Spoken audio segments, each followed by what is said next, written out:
धन्यवाद अध्यक्ष महोदया। आज हमारे राष्ट्रगीत के 150 वर्ष पूरे होने पर हो रही महत्वपूर्ण चर्चा में गर्व के साथ एक भारतीय होने के नाते मैं अपने विचार रखना चाहती हूँ। सदन में इतिहास को तोड़ मरोड़ कर पेश करके फिर से मुस्लिम तुष्टीकरण के नाम पर भारतीय मुसलमानों को कटघरे में खड़े करने की कोशिश की जा रही है। लेकिन मैं सदन में बताना चाहूँगी कि हम भारतीय मुसलमान जिन्ना के आह्वान को ठुकराकर अपने इस प्यारे वतन की मिट्टी के साथ मजबूती से जुड़े रहे। हमने महात्मा गांधी, बाबा साहब डॉक्टर भीमराव अंबेडकर, रविंद्रनाथ टैगोर जी, सुभाष चंद्र बोस जी, मौलाना अबुल कलाम आज़ाद, अशफाक उल्लाह खां साहब के विचारों को अपनाया। हम भारतीय मुसलमान इंडियंस बाय चॉइस हैं, बाय चांस नहीं। वंदे मातरम के किन छंदों को राष्ट्रगीत के तौर पर अपनाया जाए, यह फैसला सर रविंद्रनाथ टैगोर और सुभाष चंद्र बोस जी जैसे नेताओं के परामर्श के बाद हुआ। क्या अब हम उन महान नायकों की समझ पर प्रश्न चिन्ह उठाएंगे? उन्हें देश को बांटने वाला और तुष्टीकरण करने वाला कहने का पाप करेंगे? उन महान हस्तियों ने वंदे मातरम के उन छंदों को अपनाया जिन्होंने देश के हर वर्ग, हर धर्म के मानने वालों को एक सूत्र में पिरोने का काम किया। और मैं एक घटना आप लोगों के सामने रखना चाहती हूँ। वर्ष 1998 में उत्तर प्रदेश सरकार के मंत्री रविंदर शुक्ला जी ने स्कूलों में राष्ट्रगीत को गाना अनिवार्य कर दिया था। लेकिन तब के तत्कालीन प्रधानमंत्री अटल बिहारी वाजपेयी जी ने, जो उस समय लखनऊ के दौरे पर थे, उत्तर प्रदेश सरकार के इस फैसले पर नाराजगी जताई और यूपी सरकार ने राष्ट्रगीत को अनिवार्य करने वाले मंत्री को बर्खास्त कर दिया था।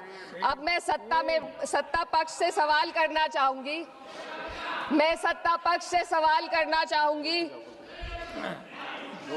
बोलने दीजिए। मैं सत्ता पक्ष से सवाल करना चाहूंगी कि जो विजन आजादी के समय के लोगों का था, राष्ट्रगीत को स्वेच्छा पर छोड़ने का, उसी का अनुसरण माननीय अटल बिहारी वाजपेयी जी ने किया, तो क्या वह भी मुस्लिम तुष्टीकरण कर रहे थे? जी नहीं, अटल बिहारी वाजपेयी जी राजधर्म निभा रहे थे। देश में सब धर्मों को एक साथ लाना, सबके जज्बात का एहसास करना ही सबसे बड़ा राष्ट्रवाद है। माननीय अध्यक्ष महोदया, आज हमें वंदे मातरम के असली भाव को समझना जरूरी है। यह गीत तो देश के जल, जंगल, जमीन, हरियाली और निर्मल हवा की वंदना को समर्पित है। यह भारत की जन जन की मंगल कामना करता है कि भारत का हर नागरिक स्वस्थ रहे, सुरक्षित रहे और सम्मान के साथ जी सके। सुजलाम सुफलाम का अर्थ है, सुनिए, ऐसा देश जहां स्वच्छ और पर्याप्त जल हो, जहां नदियां जिंदा हो, बहती हो, जीवन देती हो। अध्यक्ष महोदय, लेकिन अब जरा यमुना का हाल देखिए।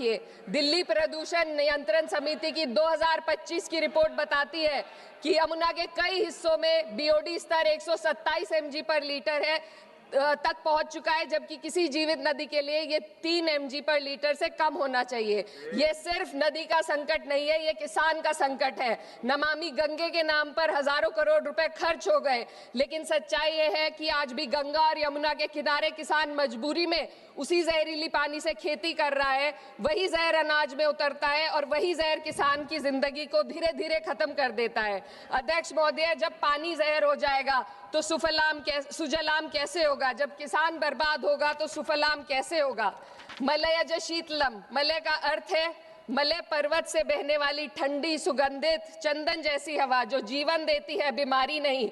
आज मैं इस सदन से पूछना चाहती हूँ, क्या आज के भारत की हवा मलयज शीतलम है? नहीं अध्यक्ष जी, बस संसद से बाहर कदम रखिए, एक गहरी सांस लीजिए। ये चंदन की महक नहीं, ये जहर है जो आपके हमारे फेफड़ों में उतर रहा है। दुनिया के 20 सबसे प्रदूषित शहरों में से 13 भारत में है। दिल्ली की हवा में सांस लेना मानो रोज 20 सिगरेट पीने जैसा हो। भारत हर साल सर्दियों में जहरीली हवा के प्रकोप में घिर जाता है। AQI गंभीर स्तर पर आ जाता है। ठंडी हवा का सपना अब गैस चेंबर की हकीकत बन चुका है।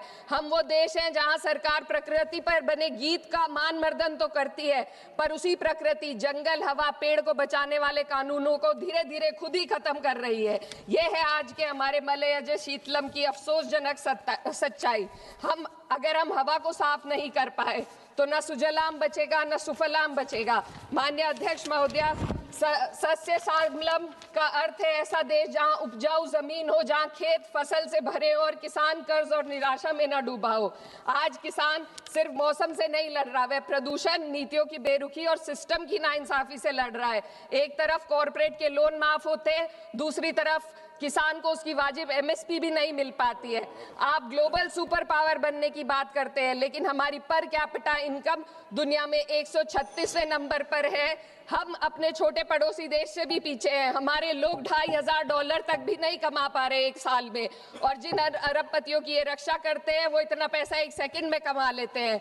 आज वंदे मातरम को बुनियाद बनाकर राजनीति की जा रही है, लेकिन जमीन पर जंगल पूंजीपतियों को सौंपी जा रही है। आदिवासियों को उनके घरों से उजाड़ा जा रहा है।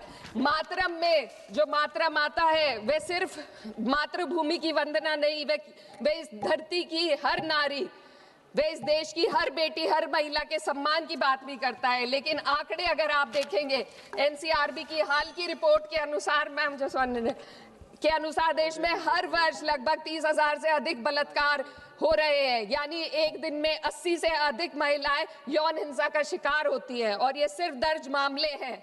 जब जम्मू कश्मीर की एक बच्ची हिंसक अत्याचार का शिकार होती है, जब सत्ता से जुड़े लोगों पर आरोप लगते हैं और कार्रवाई वर्षों लटक जाती है, जब उन्नाव की पीड़िता लखनऊ के दरबार में इंसाफ को लेकर अपनी जान देने पर आमादा होती है, जब बिल्किस बानो के अपराधियों का सरकार के लोग द्वारा स्वागत किया जाता है, तो ये घटनाएं वंदे मातरम की आत्मा पर चोट पहुंचाती है। मैं अध्यक्ष महोदया बस यही कहना चाहती हूँ अपनी बात को अंत में रखते हुए कि वंदे मातरम सिर्फ अतीत की ललकार नहीं, ये वर्तमान की जिम्मेदारी है। ये आत्म मंथन की घड़ी है। यही समय है कि हम वंदे मातरम को सिर्फ नारा नहीं, नीति और जिम्मेदारी बनाएं। और अपने जज्बात को मैं आलमा इकबाल साहब के तराना हिंद के साथ इस सदन में रखना चाहती हूँ कि सारे जहां से अच्छा हिंदुस्तान हमारा, हम बुलबुले हैं इसके, ये गुलसिता हमारा, मजहब नहीं सिखाता आपस में बैर रखना, हिंदी है हम, वतन है हिंदुस्तान हमारा। श्रीमती लवली आनंद के अनुसार देश में हर वर्ष लगभग 30,000 से अधिक बलात्कार हो रहे हैं। यानी एक दिन में 80 से अधिक महिलाएं यौन हिंसा का शिकार होती हैं, और ये सिर्फ दर्ज मामले हैं। जब जम्मू कश्मीर की एक बच्ची हिंसक अत्याचार का शिकार होती है, जब सत्ता से जुड़े लोगों पर आरोप लगते हैं और कार्रवाई वर्षों लटक जाती है, जब उन्नाव की पीड़िता लखनऊ के दरबार में इंसाफ को लेकर अपनी जान देने पर आमादा होती है, जब बिल्किस बानो के अपराधियों का सरकार के लोग द्वारा स्वागत किया जाता है, तो ये घटनाएं वंदे मातरम की आत्मा पर चोट पहुंचाती है। मैं अध्यक्ष महोदया बस यही कहना चाहती हूँ अपनी बात को अंत में रखते हुए कि वंदे मातरम सिर्फ अतीत की ललकार नहीं, ये वर्तमान की जिम्मेदारी है। ये आत्म मंथन की घड़ी है। यही समय है कि हम वंदे मातरम को सिर्फ नारा नहीं, नीति और जिम्मेदारी बनाएं।